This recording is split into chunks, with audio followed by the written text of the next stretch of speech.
Oh, you already know. 97-1. Jim Costa in today. Rico, heard you a little yesterday. The trade that wasn't. Eduardo Rodriguez, still a Detroit Tiger. We have more details. So I'd like to start with that, and then we are going to move on from that. 3 o'clock, Lions getting buy-in in a way we've never seen before. Tangibly, with dollars. Yeah. We will do that at the 3 o'clock hour. But, Rico, yesterday I heard some of what you said, and I thought you were measured. We're very reactionary at 5 o'clock on deadline day. Right. You spent the night pondering deep in thought, and I thought gave a very nuanced breakdown of what took place. Well, you got other sides, more sides to the story rather than the initial what the heck just happened here. How did you make this? How did this fall apart? And then, okay, you start seeing that it sounds as if E-Rod pulled the plug at the last, he or his agent, okay? When I say E-Rod, I mean either him or his agent pulled the plug at the last second. I think Scott Harris trusted E-Rod too much, trusted the agent too much. And I think he also was a little arrogant of thinking, I can fix this. I don't need a plan B. I can make this contract. I can make this trade happen. It's like, dude, maybe you pulled the plug. No. I got it. We've all been there before, bit off more than we could chew, and rather than take the help or call the plumber, you just keep, nope, I just need a bigger wrench. Okay, well, that's what happened. But I want to be very clear on something. You're not absolving Harris, are you? I did not. I'm just clarifying. No. I said this falls on him. This is a gigantic rookie mistake. I hope you learn from this. This isn't 100% your fault, but it is your problem. You could have stopped this at any time. You take the majority of the blame. So, yeah, but I don't think it's 100. I don't think he's the idiot that we all thought, like, how did you make the trade and not know he had a no-trade clause? Well, he knew. He came out and said. He knew. We've talked multiple times. We text, which means that E-Rod was on board. Hey, L.A. is a team. I know it's not on your list. Are you cool with that? He had the blessing to move forward. He got the deal done. Lost in translation, you didn't get the deal done. But on paper, he actually got the deal where he was going to get whatever it was. Remember, he had a high standard, and the Dodgers are willing to pay that. So that's why I'm saying he screwed up. He was too trusting. He was a little too arrogant. He realized it was a business, and you don't trust anybody in business. Couple details that have emerged since you got off the air yesterday. One, from E-Rod's agent, who released a statement, and at the end of the statement, he says, unfortunately, we ran out of time.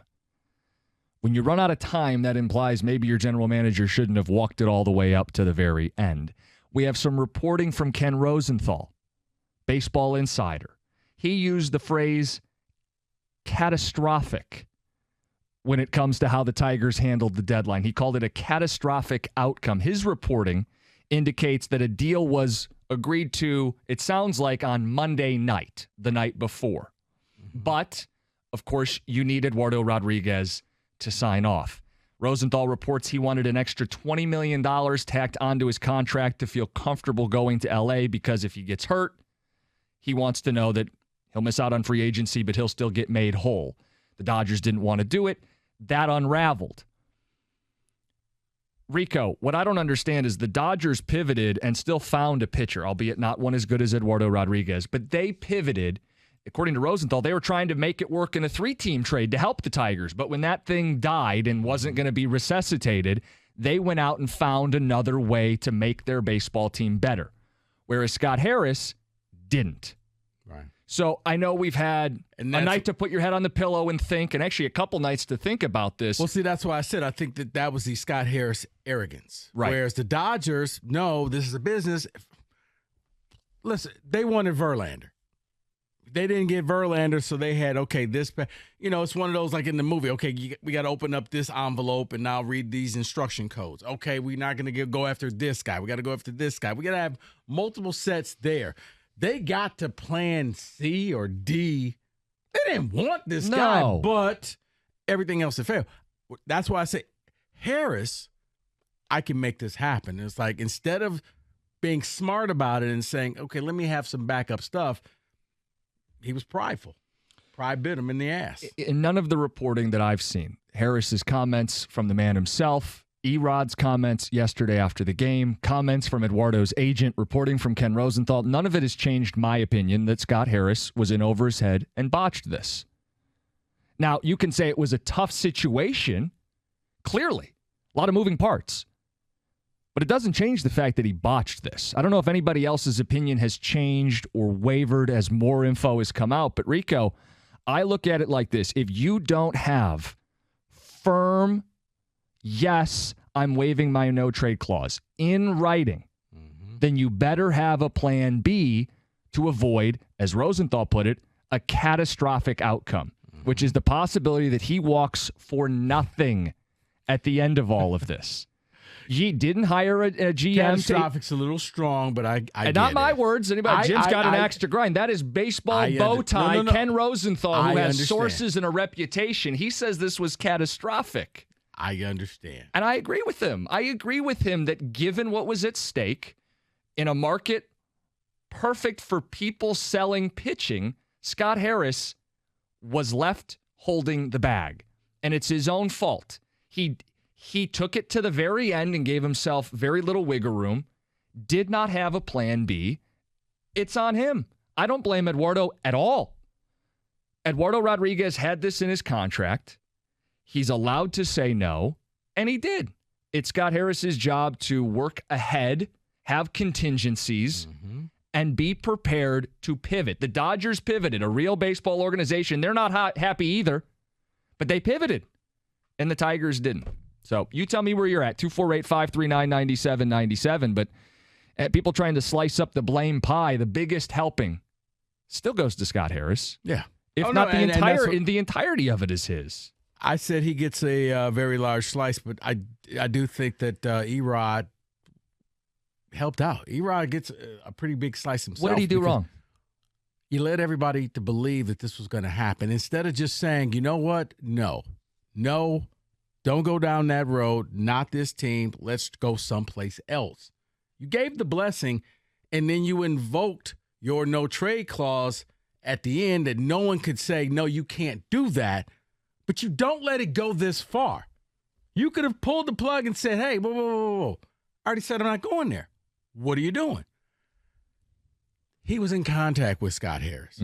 At any point, he could have said, Scott, no, I told you not this team. Try one of these teams right here. This wasn't a shock. This wasn't a surprise. Everybody knew Erod was on the block. So I don't sit here and say, well, he's just, it's not his fault. Yeah, you could have stopped all of this. You didn't have to let it go this far to where all of a sudden in the final hour, hey, guys, yep, I'm going to use my no trade. I don't want to do this. So, again, we bring it up because you got new reporting. His agent, and here's the statement from his agent. He says, I negotiated a no-trade clause in his contract for a reason. With all the money, the glamour, and fame that comes with being a professional athlete, it's also very difficult on the personal side. Many players, wives, and their children suffer from instability in their life, and especially when their spouse gets traded. He says, I do not take that lightly. Okay, so this means, once again, I don't know what happened in the Rodriguez household. Sure. You didn't get everybody on board with you saying, go ahead and pursue this trade. Right. So that's why I'm saying you could have, hey, guys, they're talking about trading me to the Dodgers. No, you don't want to go? You don't want to go to L.A.? Fine. Let me call Scott Harris and say, Dodgers are off the board. Pick a new team. You don't have this conversation after the deal is done. The end of the statement. As for the Dodgers in particular, once I was granted permission to speak with them regarding the trade, we did our best to come up with a way to make it happen where everybody was comfortable with the outcome. Ultimately, we just ran out of time. That's from Gene Mato, his agent.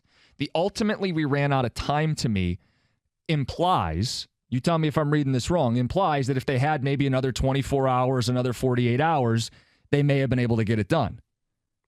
Is that a wrong read? Ultimately, we ran out of time. I mean, that implies that they were trying to make headway and deadline snuck up on them. How does that happen? It's not a wrong read, but it's just like yesterday when there was a certain tweet out there that I didn't take at gospel. I'm not taking this at gospel either, because the agent, you're an agent for a reason. You're the bad guy. You're the fall guy. You got to make your client look good no matter what. But I think when you hear what Scott Harris had to say and when you hear what Eduardo Rodriguez had to say, and you blend those together, you could pick up, yeah, this just kind of fell apart at the last second. This wasn't one of those, well, we just ran out of time.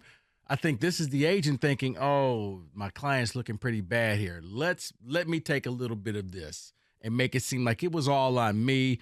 I was trying to do my. That's just me, Cookies. That's how I see it. Hey, let's get other people's interpretations. 248-539-9797. Tom, you're on 97.1.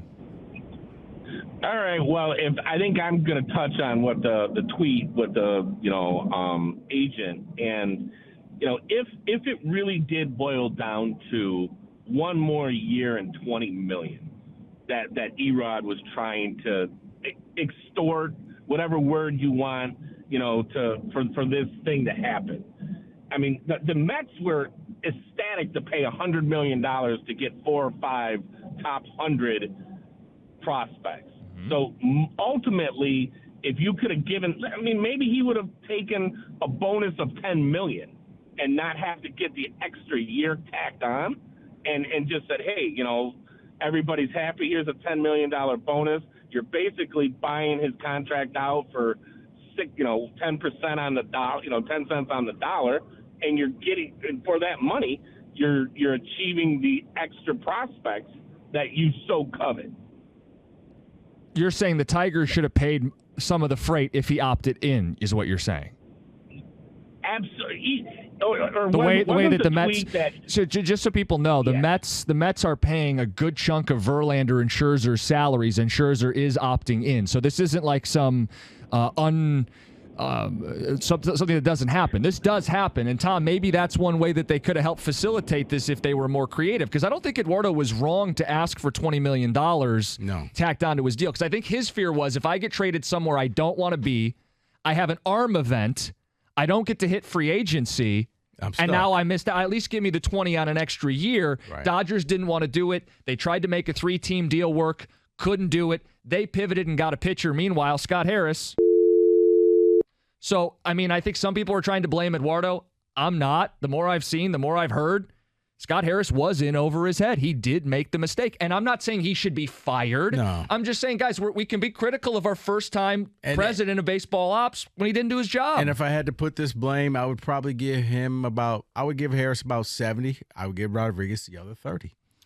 All right, we'll hear from people. 248-539-9797. A ton of football on the show today. Lions season tickets sold out. Never before in the history of the franchise.